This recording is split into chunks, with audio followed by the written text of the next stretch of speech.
Waalaikumsalam. Alhamdulillah wassalatu wassalamu ala Rasulillah wa ala alihi wa sahbihi wa mawalah amma ba'du. Yang kami muliakan dan juga kami hormati segenap Dewan Penilai Kegiatan PAI Award 2023 tingkat Kabupaten Tangerang, seluruh panitia dan seluruh peserta yang hadir pada kesempatan hari ini. Izinkan pada kesempatan yang singkat ini saya menyampaikan terkait dengan metode penyuluhan yang kami ambil, yaitu di kategori 7 metode penyuluhan baru, khususnya adalah penggunaan aplikasi kitab digital dengan sasaran para kiai-kiai muda di pengajian Nahdlatul Ulama dengan sampel yang terjadi di Kecamatan Balaraja. Lanjut. Nah, tentu sebelum kita menuju kepada penanganan maupun aksi dalam penyuluhan ini, semua akan berawal dari masalah. Karena hidup tanpa masalah pun tidak begitu keluar. Masalah ini perlu ada untuk pergerakan kita ke depannya. Apa yang menjadi masalah unik dalam penyuluhan kali ini? Yang pertama adalah sulitnya mencari ibarat sebagai jawaban ataupun tanggapan para musyawirin saat diberikan sebuah pertanyaan, kecuali mereka mempersiapkan catatan-catatan berkaitan dengan pertanyaan yang kiranya akan dipertanyakan saat itu. Namun itu memerlukan waktu yang cukup panjang dan mereka harus membawa tajuk kitab yang cukup berat tentunya. Kedua, hadirnya teknologi sebagai media untuk mempermudah segalanya. Namun bukan sekedar sampai sini. Kehadiran teknologi tentu menjadi masalah juga ketika yang jadi sasarannya adalah para kiai, baik kiai muda ataupun kiai sepuh, yang mereka lebih terbiasa menggunakan kitab-kitab orisinil atau asli gitu. Yang ketiga, penggabungan dari dua masalah ini adalah kurangnya efektivitas penggunaan teknologi yang sejatinya adalah sebuah media untuk mempermudah pekerjaan. Apapun pekerjaan yang dulu bisa dilakukan selama 1 jam, saat ini bisa dilakukan cukup dengan 5 menit saja. Apa yang dulu harus kita hadir pada satu kegiatan, hari ini semua kegiatan bisa saja di-cloning. Semalam sudah dipersiapkan, kita tidur pagi ini, maka peserta kegiatan cukup menonton video yang sudah kita siapkan semalam tadi. Sangat mudah sekali dengan kehadiran teknologi saat ini. Lanjut. Nah, kitab digital untuk kiai milenial, sedikit saya akan deskripsikan apa yang digunakan dalam aplikasi ini, yaitu penggunaan kitab yang cukup banyak. Ada banyak varian aplikasi atau platform kitab digital. Apa itu kitab digital? Adalah kitab kuning yang disajikan dalam bentuk digital. Nah, kalau bicara masalah digital, berarti perlu media ataupun alat untuk membukanya. Kalau PDF ya berarti PDF reader, baik di laptop maupun di di Android. Maka dari itu syaratnya adalah harus punya Android ataupun punya laptop. Kemudian lanjut. Nah, ini sebagai satu contoh di pengajian MBB atau MBCNU Kecamatan Balaraja. MBB itu Mamang Bibi Banten. Mereka hadir menginisiasi kegiatan pengajian yang tidak biasa dari para alumni PKPNU di wilayah zona Tangerang Barat, baik itu Cisoka, Jayanti, Soreang, Balaraja dan Sukamulya. Jadi pengajian ini pengajian lintas kecamatan, menghadirkan sebuah tampilan pengajian yang tidak biasa. Kenapa?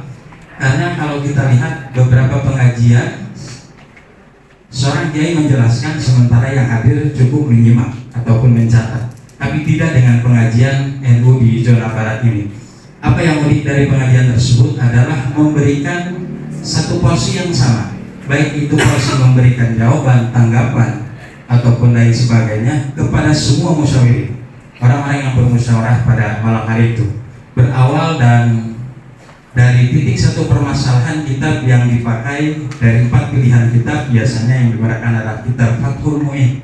Salah satu contohnya adalah terjadwal Senin 29 Mei 2023, ibarat yang akan diaji kira-kira 5 hari sebelum kegiatan sudah di-share di grup-grup para penggerak Nahdlatul Ulama ini. Contoh, ada di sini satu ibarat fa'um yukrahu tahriman sholatun la sababalaha.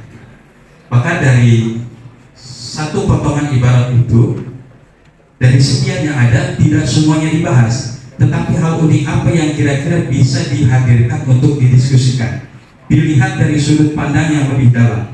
Contoh, kemudian ada bertanya yang kemarin itu pada kesempatan kemarin, yukrohu tahriman, dimakruh tahrimkan sholat la sabab laha yang tidak memiliki isma. Nah, kemudian ada pertanyaan, apa sih makruh tahrim itu? Apa bedanya dengan makruh tanzih? Apa bedanya? Apakah ada hukum dari ahkamul khamsah itu 5 hukum yang sudah disepakati? Ada istilah lain hukum yang kena makruh tahrim, atau ini merupakan hukum turunan? Nah, itu yang kadang tidak kita temukan dalam kitab yang sama, sehingga para peserta harus berselancar ke kitab-kitab yang lain, saat itu juga dengan waktu yang sesingkat-singkatnya. Maka dari itu kehadiran kitab digital ini sangat membantu. Sebagaimana tadi saya paparkan di video, bahwa cara menggunakannya adalah cukup memasukkan keyword atau kata kunci yang sesuai dengan apa yang diinginkan. Maka menentukan kata kuncinya itu saja susah. Dari sekian kitab yang ribuan halaman itu, kita harus cerdik dan cermat agar ketika hasil dari pencarian itu bisa langsung mengena terhadap apa yang kita cari dari barang tersebut. Jadi kalau salah keywordnya, maka malah akan menjadi pusing. Nah, maka dari inilah penyuluhan yang kita lakukan terhadap para kiai ini sangat-sangat bermanfaat dirasakan. Banyak testimoni, kurang lebih 10, dan kami hanya tampilkan 2 saja, keberadaan penggunaan aplikasi kitab digital khususnya untuk pengajian muzakarah atau sekelas pasien masai. Lanjut. Nah, ini lebih jelasnya. Terakhir. Nah, ini tampilan aplikasi kitab digital. Ada maktabah syamilah kalau kita biasa di laptop, tapi saya lebih menggunakan yaitu Islamic Library atau Al-Maktabah Al-Islamiyah.